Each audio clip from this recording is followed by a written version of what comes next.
So I recently had a review meeting with a client that I've been working with since early 2020.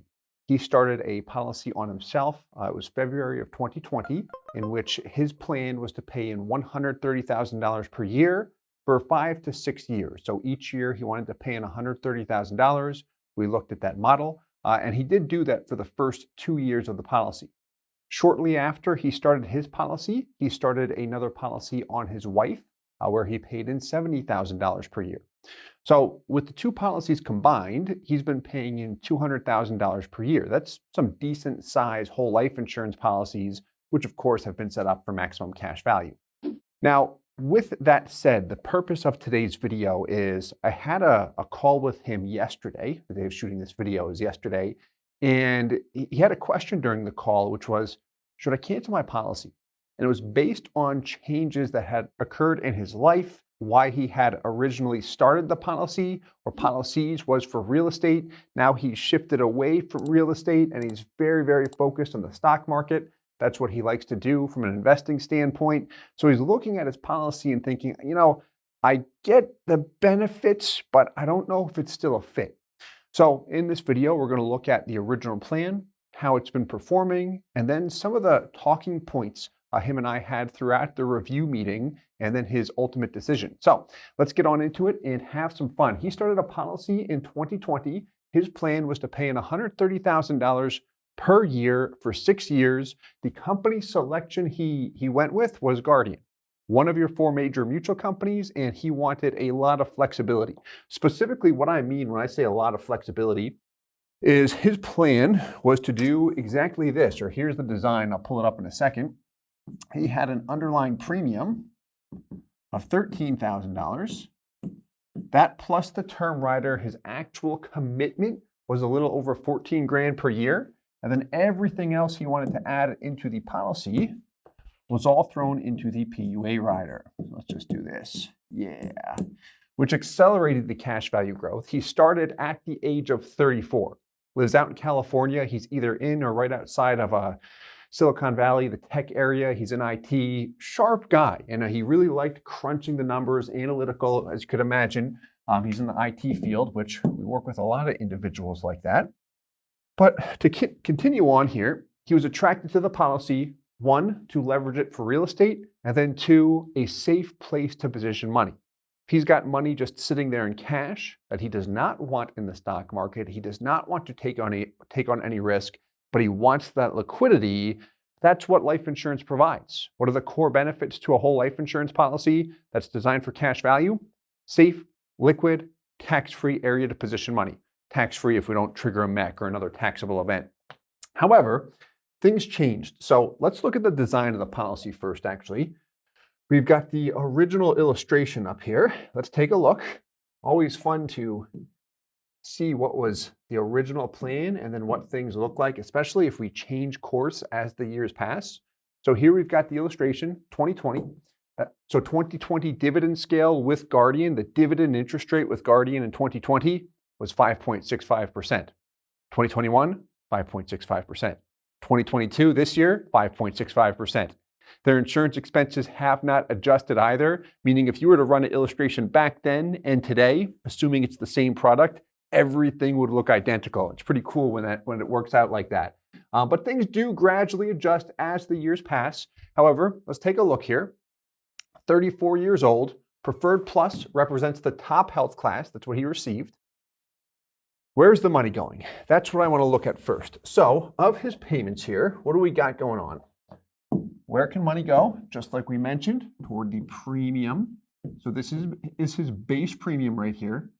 $13,000, and it purchases him a whole life death benefit of just under $1 million at his age, and this is, again, back in 2020.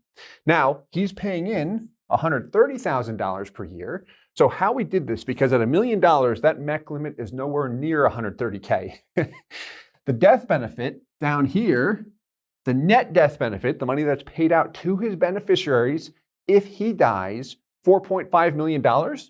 And his goal was not primarily life insurance. It's being able to build cash value, the MEC limit there is $130,000, slightly over, meaning we've got the minimum death benefit needed in order to be able to pay in up to $130,000 per year. And how we did that is with this guy right here. Target additional benefit, that is our term insurance rider, and here is the cost in the first year. Now this illustration here, as we progress through it, displays $130,000 per year going into the policy for 6 years. That's a total of $780,000. When we look at this guy, let's take a look. There's your 130. There it goes. Here's your total payments. Total of 780. So I'll just go back a little bit. There we go. Total of 780 into the policy over 6 years. Year one, $114,000 in cash value. If he purchased the same Guardian policy today, just as they have updated the product, that cash value will be closer to 107, 108, just with how the contract's structured. They take a little bit more up front, but I see a little bit greater long-term potential. It's similar, but not quite the same. I say that if you're comparing new illustrations to this. So year one, what's taking the biggest bite out of his cash value? That base premium. That $13,000 base premium does not show up in cash value in the first year. The only percentage of money he gets here is right here. There's $424 of the $13K. So next to nothing. However, if we look at year two, what do we notice here? He pays in another $130. His total payments are now $260. And he's got $246 in cash value. If we look at year four, if he stays this course at $130 per year, he would have paid in $520,000 and he would have $525,000. So that's his break-even point when he has more money in cash value than what he's paid into the policy. Now, this assumes two things. One, the dividend rate never changes. And two, he consistently makes that $130,000 payment. That has not occurred. The dividend has not changed, but his payments have not been this. He stopped altogether after just 2 years. We're going to look at that shortly. He also paid in a little bit more than $130 per year in the first 2 years. Remember where we mentioned that MEC limit is slightly over $130? You'll see exactly how much he paid in a second, or in a couple minutes, I should say. So let's continue on here. What we've got next is what he did. So 2022, July of 2022, when I met with him, what was his original plan with the policy with respect to using the cash value? He wanted to use it for real estate, and he has done exactly that. He has not taken loans directly from the policy or from the insurance company. He's really leveraged a cash value collateral loan, both for his policy and his wife's policy. But July of 2020, what's going on at this point in time? We've got a down market. It's gradually been coming down, but not gradually, rapidly. Inflation's occurring, rising interest rates, and he's looking at whole life insurance, just his policy, and saying, okay, when I originally got it, the growth rate was 3 to 5%. Like from an expectation standpoint, that's likely what it's going to produce. His is going to fall realistically right around 4% on the internal rate of return, the net IRR. Not the dividend of 565, the net growth rate after all of the insurance expenses. Should I cancel? So we're going to answer that question in a minute. First, let's look at the adjusted funding, because this is important to see, because before we just dive into this answer, well, here's why you should or should not cancel it. We want to show both the pros and cons to both sides there. Is first, we want to look at the funding. $130K per year, originally for 6 years, that hasn't occurred. So what has he actually paid in? If we take a look here, here we go. First, we've got his original plan here. This is what we just looked at. The only difference, this is something he wanted to see. I did want to highlight this too. This is the illustration we just looked at, dividend values. But then we have the guaranteed values on the left. And then if he exercises an indexed rider on the right. All the same policy, just different assumptions. So this was the original plan. He has not done this though. Let's take a look. All right. So what do we got here? The adjusted plan on the left. As we look at that, what do we see? Years 1 and 2. These were his actual payments. So we pulled these from his transaction history. As in the first year, he made PUA payments somewhat sporadically, started out with just his minimum premium. Then after the fact, he added funds into PUAs. Utilizing the flexibility feature of that PUA rider, he was not committed to the full amount up front. But we see how much he got in total, $133,000. So that MEC limit was slightly overinflated. He said, can I go up to the MEC limit? Yes, you can. All right, I'm going to do that. He logged on his online portal and threw the money in. Same thing next year, a little bit less, $132,500. Total payments by year two, $265,500.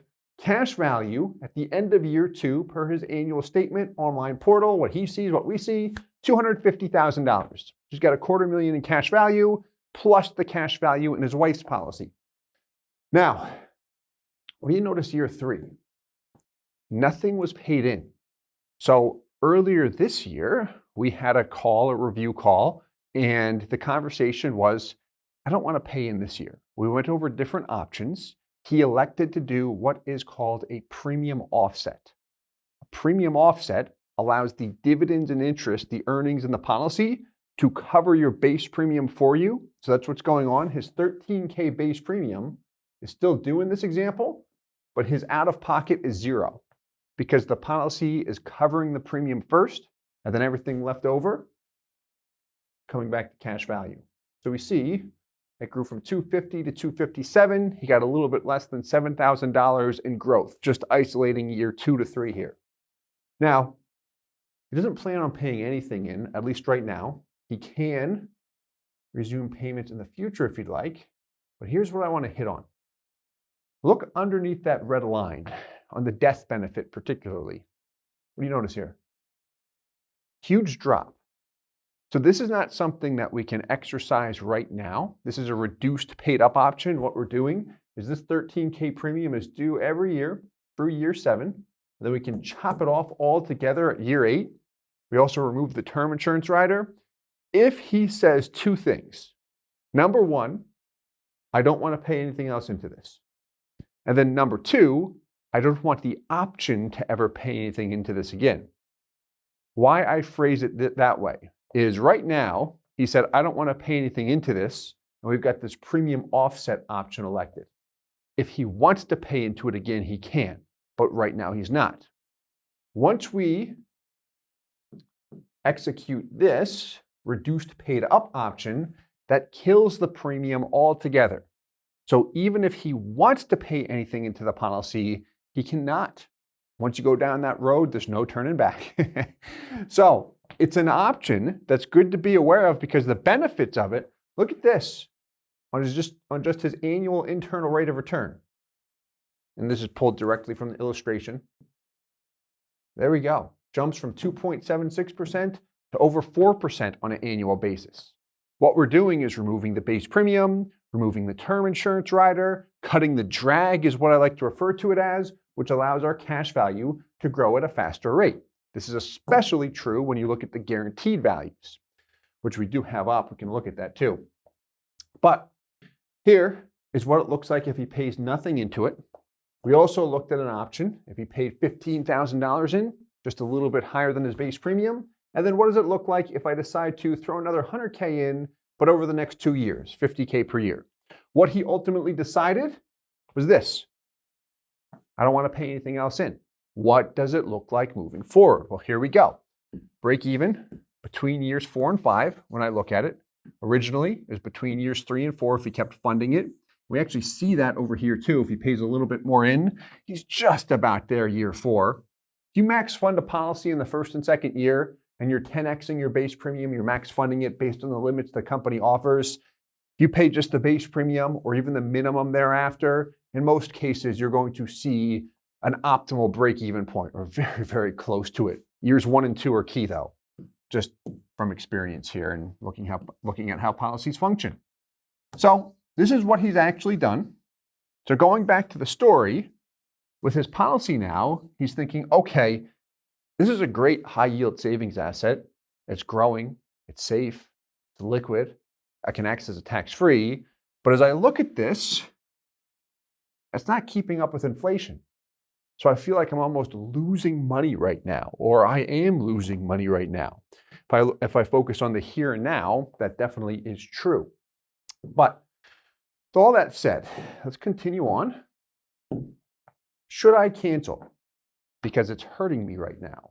Well, here's what we went through. First, I asked him, hey, that question comes up quite a bit. I can share with you how a lot of people use whole life insurance and how they have used it in down markets or periods where interest rates were very high and outpacing dividend interest rates. I can share that with you if you'd like. This way you can get perspective from other people. Yes, that'd be great. And I always try and do that kind of stuff as opposed to just doing what I used to do, which is the urge just to spill information on them. Well, you don't want to cancel your policy because of all these good things. Like, no. Calm down. Pretend if you're the client or if I'm him. So what I went through here is as follows. Back in the 1980s, what you just expressed, Mr. Client, is what so many people have expressed, or what so many people did express back then. Specifically with whole life insurance products, when we looked at the dividend rates back then, they did not keep up with interest rates. For example, if you go back to the 80s, you would see dividend rates peak anywhere between 12 and 13%. The highest I saw was 13.25%. Now that's the dividend rate, not the net internal rate of return. That's just the gross dividend rate. What could you get a CD for back in the 80s? Or what were mortgage rates back then? They were higher than that 13.25%. So the same concern existed back then where people looked at whole life insurance products and said, if I'm doing this for cash value, like it's not just doing it for me. I feel like I need something faster to outpace what's going on with rising interest rates and inflation. This way my money's not lagging compared to everything going on around me. So whole life was not attractive. And what insurance companies did to adjust with this is come up with new products. One was universal life insurance policies. And we see this word current assumption, or current assumptions was the word used. What that means is the universal life insurance products that were created and sold back then were based on the current interest rate at that point in time. So if interest rates were around 16%, I could purchase this universal life insurance policy, funding the policy for maximum cash value, and I would see on the illustration a 16% interest rate assumption. Some are at 18%. And with a life insurance illustration, whenever I see that illustration, it's going to assume that that interest rate is applied to the policy indefinitely, meaning we're not factoring in when that interest rate will eventually come down. That's important to do. So what happened as the years passed, interest rates did come down and those universal life plans did not work. The insurance expenses continued to increase. A lot of people ended up losing money. It wasn't good. There were lawsuits. It was ugly without getting into the whole story. But why I bring that up, Mr. Client, Mr. and Mrs. Client, is if we could go back in time and take out a whole life insurance policy asking this question, well, what if I just started a whole life insurance product back in the 80s when at that exact time it did not make sense, assuming I'm in the market for a whole life insurance policy, the cash value being safe, liquid, tax-free. What if I started back then? What would it have done today?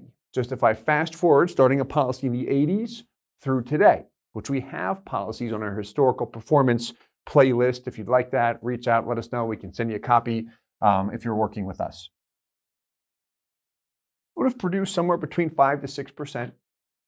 Safe, liquid, tax-free as well. We didn't trigger a modified endowment contract. Here's a big piece here. No risk. So the person that started this policy back then, 2000, with the dot-com bust, didn't have to worry about losing money. 2008, with the financial crisis, didn't have to worry about losing money. Early 2020, when COVID first hit and everyone panicked, the market took a steep nosedive, didn't have to worry about losing money. So we had less stress when it comes just to finances and where we're positioning our money. So I have the benefit there of no risk. Liquidity, this one's huge. 2008, what really crashed at that point in time? The market, what else? Real estate values. So if real estate values went down and I've got a big pile of money that's liquid here, guaranteed to continue to appreciate, What would you do? Well, a lot of people expanded into the marketplace. They said, okay, here's an opportunity I can purchase. I'm going to borrow against my cash value life insurance policy to do so. And frankly, people who had cash did the same thing. So a life insurance product is not what enabled people to expand into the real estate market, but it did prevent them from losing any money during the crash. And then they had the capital to do so. They had money in cash, same thing, they could do it. Point here, stay calm under pressure.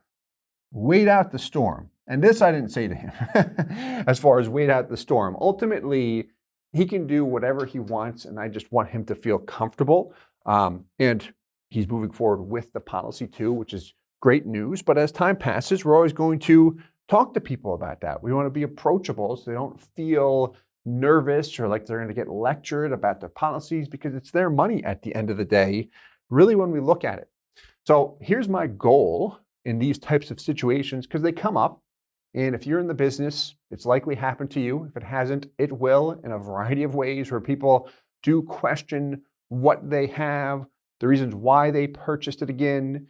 What should your goal be? Pretend you're the client. Most important thing there. Pretend you are the client. How would you want to be treated here? My goal is to provide the following. 1, awareness again. Showing the different options. Not reminding them, well, do you remember why you bought it? No. Showing them the different options, going over different options now that his plan has adjusted, showing him how other people have used this product over the years in similar situations, what people are doing right now. This way he can see examples, because he really wants to know, what are other people doing? Does it make sense for me? Can I see some examples of where it works and where it doesn't work? Show me. This way he can see it, and that's what we did. And then different options as well. I just mentioned this. And then the most important thing, make the client feel comfortable. So important to do this. And this is where just your demeanor, tonality, everything comes into play. These situations can get tense. Have you ever been in a sales situation where things got tense very, very quickly? Maybe you're a junior sales agent. Maybe you're buying a policy from someone and it got tense with them, or you're that junior agent observing that tense situation. If you're buying a policy from me and the situation gets tense and you feel uncomfortable, do you still want to buy that policy from me? Do you want to come back and ask more questions? Usually it's a no. So it's very important here, and this is if we're in the business, to make the individual feel comfortable. And that's really just by showing them all the options, being patient, answering questions. Some people ask a lot of questions, some people don't. But it's okay. It's their money at the end of the day going into a policy. So we want to treat them properly, how we want to be treated. So I'm going to stop now. Otherwise, I will keep rambling. If you enjoyed this video, please hit the like button, subscribe for more. Feel free to leave any questions or comments below. We do look at those and I do appreciate it. And as always, I hope this helps. Thanks so much. Hey guys, Steve Parisi here. If you enjoyed the content you just saw, please subscribe, like, and hit the notification bell for future videos. If you'd like more information or to see some custom policies for yourself, feel free to call or email our offices at the contact information below.